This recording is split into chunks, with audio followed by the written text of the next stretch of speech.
Hello everyone, and welcome to your video on Hyperbola Basics.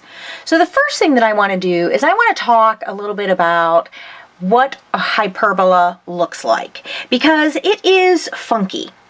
And one thing that you'll notice right off the bat is that when you're graphing hyperbolas, you also have to graph these lines. They're often dotted, not always. But these lines mean something, and this one goes nicely through the origin at 45 degrees. This one I'm going to have the two lines run just directly along the X and Y axis.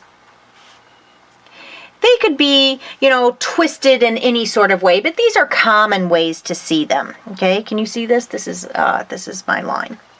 Okay, now these lines have a special name. They are called asymptotes. A-S-Y-M-P-T-O-T-E-S.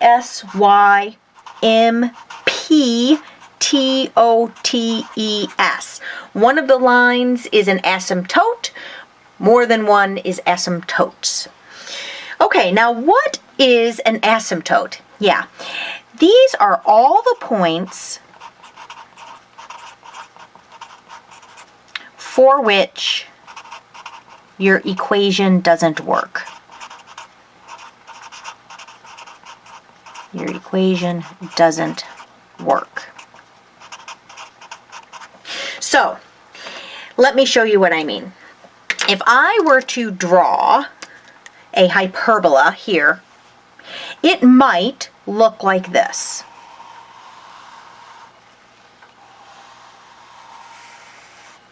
Okay? You will notice a couple things. You will notice that there are two parts to a hyperbola, right? There's like two separate little lines. And then what these curves are doing here is they're getting closer and closer and closer to that asymptote, but they never actually touch it. So this gets closer and closer and closer to this asymptote, but it never actually touches it. So you can imagine that it will get really, really, really close. But because numbers are infinite, it can get infinitely close without actually touching it. Okay? So these hyperbola lines will never touch your asymptotes. Over here, I have my asymptotes follow the X and Y axis, so my curves here might look more like this. Right? Where, again, these pink lines are getting closer and closer to the XY axis, but they're not actually ever going to touch the XY axis. Okay, so that's the first thing that you need to know about hyperbolas. They look funky, they've got two parts, they have these parts where the equation doesn't even work, and those funky things are called asymptotes. Okay, so let's, I guess let's start talking about the formula for a hyperbola. So, the hyperbola formula is x squared over a squared minus y squared over b squared equals 1. Hey, you're thinking to yourself, I've seen that formula before. No, you haven't. No, you haven't. You saw a formula with a plus sign there. And when it's a plus sign, it's an ellipse. When it's a minus sign, it's a hyperbola. Oh my goodness. Once again, you got to keep a close eye on those positive and negative signs, don't you? Yeah, I know. It just makes you a little bit crazy. Now, there is, as you probably expect by now, a more complicated version of this formula. We could have x minus h quantity squared over a squared minus y minus k quantity squared over b squared equals 1. And just like before, you only need to use this equation if the center of your graph is not the origin. As long as the center is the origin, then you're good to go with this one. So for today's purposes, we're just going to stick with this more simplified formula because, you're just starting off and we don't want to be crazy all at one time. Okay, so let's give ourselves a formula to work with. let's give ourselves this formula. X squared over 16 minus y squared over 4 equals 1. Okay, this is going to be the formula that we work with. And what we're going to do is we're going to graph this hyperbola. Okay, so I'm going to draw myself a little graph here, and I'm going to show you the steps to doing it. 2, 3, 4, 5, 6, 1, 2, 3, 4, 5, 6, 1, 2, 3, 4, 5, 6, 1, 2, 3, 4, 5, 6. Okay, good enough. All right, so let's do a little calculation. Our first step is going to be to calculate A and B. Okay, so come over here. Here's my A value, right? Actually, this is A squared. So my A value will be 4. And my B value, since this is B squared, my B value will be 2. Okay? All right, so far so good. Let's mark these points on our graph. So A is 4, 1, 2, 3, 4. So I go positive, 1, 2, 3, 4, and negative on my graph for 4 along the x-axis. And on the y-axis, I go positive and negative 2. Okay, so after I calculate my A and B, I mark points on graph. Okay, step number 3 is to draw a box.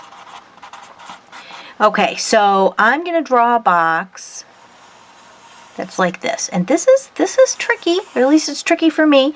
Might be easier for you, I know. Some of you like to use graph paper, and that will certainly make it easier, although that will slow you down. Anyway, I draw my box. Okay, after you draw your box, you then draw your asymptotes. Draw asymptotes. Silent P, asymptotes. Okay, so to draw my asymptotes, I draw a line from one corner of my box to the other corner of my box. And I do the same thing again, from corner to corner. Ta-da! Those are my asymptotes. So those are the places where none of my lines will touch. Now that I have done that, now I am able to draw in my hyperbola. So my hyperbola is going to touch this point right here, that point that I made on my x-axis, and it's going to get closer and closer to my asymptotes without actually touching it. Like that. Same thing over here. I'm going to touch my vertex right there, and I'm going to get closer and closer to my asymptotes without actually touching it. Now I have drawn my hyperbola. Pretty cool, huh? So if you were to see it without all the little calculations there, it would look more like this.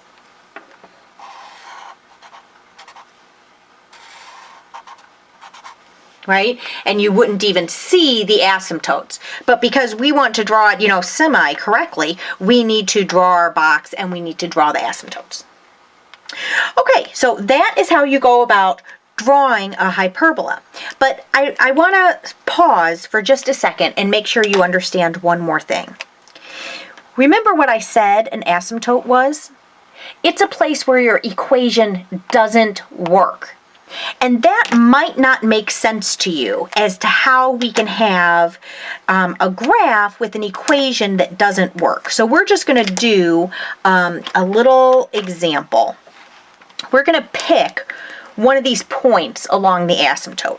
I'm going to pick this point, which would be point 1, 2, 3, 4, -4, +2.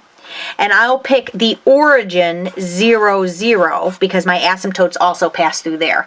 I know it's not perfect on my graph, but remember we're using this simple formula here, and there's no messing with our x and y values so that we know we're centered on the origin. So the origin is also on an asymptote. And I just want to show you why an asymptote is an asymptote. So let's take our first point, which is negative 4, 2, we would have x squared over 16 minus y squared over 4 equals 1. Okay?